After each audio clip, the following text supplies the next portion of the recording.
Jibril alaihissalam meriwayatkan tentang kisah orang terdahulu yang bernama Syam'un kepada Nabi Shallallahu Alaihi Wasallam. Lengkapnya, Syam'un al-Ghazi, ia telah berperang melawan musuh kafir selama 1000 bulan dengan menggunakan senjata pedang berupa senjata dari rambut janggut unta, lain tidak. Tapi sekalipun hanya senjata rambut unta, apabila ia sabatkan kepada lawan kufar, tewaslah sejumlah musuh-musuh kafir, tiada terhingga hitungan mereka. Apabila terasa haus, Syam'un cukup minum air segar yang keluar dari gusi atau daging tempat gigi mulutnya. Dan apabila lapar, tumbuhlah daging dari tubuhnya, lalu ia memakannya. Keadaan Syam'un dalam berperang sabil semacam ini mampu bertahan setiap hari sepanjang usianya, yaitu 1000 bulan atau 83 tahun 4 bulan. Maka musuh-musuh kafir pun tiada berdaya menghadapi serangan Syam'un ini. Akhirnya musuh-musuh kafir pun mendatangi istri Syam'un yang kafiroh juga. Mereka menanyakan kelemahan dan berencana membunuhnya dengan memberikan imbalan. Kata mereka, kami berani menghadiahkan sejumlah harta atau uang sekian juta kalau engkau dapat menewaskan suamimu. Jawab istri Syam'un, aku seorang wanita, mana bisa membunuhnya? Sahut mereka, kami akan memberimu tali yang sangat kuat. Ikatlah kaki dan tangan suamimu ketika tidur. Nanti sesudah itu, kamilah yang akan bertindak membunuhnya. Alkisah, wanita itu pun mengikat suaminya ketika tidur. Dan Syam'un bangun, sahutnya, siapakah yang mengikatku dengan tali ini? Jawab wanita itu, aku yang mengikat, sekedar mengujimu sampai sejauh mana kekuatanmu. Lalu Syam'un segera menarik tangannya, dan tali yang kuat itu pun langsung dipotongnya. Sesudah itu, musuh-musuh kafir datang lagi dengan membawa rantai. Lalu istri Syam'un mengikatnya dengan rantai itu. Syam'un bangun dan bertanya, siapakah yang mengikatku ini? Jawab wanita itu, aku yang mengikat, sekedar mengujimu. Lalu ia pun menarik tangannya dan memotong rantai itu.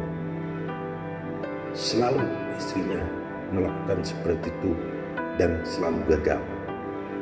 Akhirnya Syam'un berkata, hai istriku, aku ini seorang wali dari sekian banyak waliullah. Tiada seorang pun yang mampu mengalahkanku dalam hal perkara dunia, kecuali rambutku ini. Syam'un seorang yang berambut panjang. Lalu ucapan Syam'un itu diperhatikan oleh istrinya. Dan sewaktu Syam'un tidur, istrinya memotong gelung rambutnya.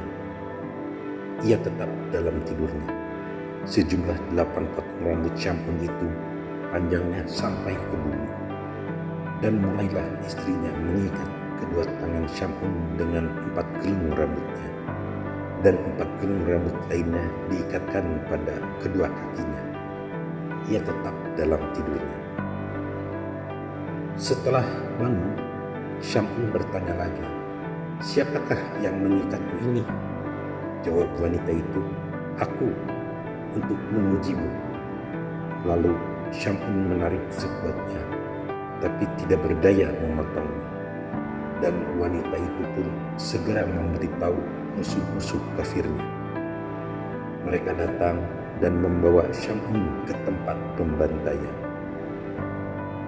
Ia diikat pada sebatang tiang. Mulailah mereka memotong kedua telinganya, kedua matanya, bibir, lisan, kedua tangan dan kakinya. musuh-musuhnya semua berkumpul di tempat pembantaian tersebut. Kemudian Allah memberi wahyu kepadanya, "Hai Syamun, apa yang engkau inginkan? Aku bakal menindak mereka." Sahut Syamun, "Aku ingin engkau ya Allah memberikan kekuatan kepadaku, hingga nanti kugerakkan tiang tempat ini dan kuhancurkan mereka." Maka Allah Subhanahu wa Ta'ala memberi kekuatan kepadanya, dan ia gerakan tubuhnya. Tempat pembantaian itu pun hancur, atapnya menimpa mereka, semuanya binasa termasuk istrinya yang kafir itu. Syamun sendirilah yang diselamatkan oleh Allah, dan anggota tubuh seluruhnya dikembalikan lagi kepadanya. Dan selanjutnya Syamun beribadah kepada Allah selama 1000 bulan. Di malam hari ia tegak sholat, dan di siangnya berpuasa, dan ia mengangkat senjata berjuang di jalan Allah. Mendengar kisah Syamun ini, para sahabat Nabi Shallallahu Alaihi Wasallam menangis, terharu dan tertarik. Sahutnya, "Ya Rasul, tahukah pahalanya?" Jawabnya, "Tidak." Lalu Allah menurunkan Jibril dengan membawa surat Al-Qadar. Sahutnya, "Hai Muhammad, Allah memberi Lailatul Qadar kepadamu dan umatmu. Ibadah pada malam Lailatul Qadar itu lebih utama daripada ibadah 1000 bulan.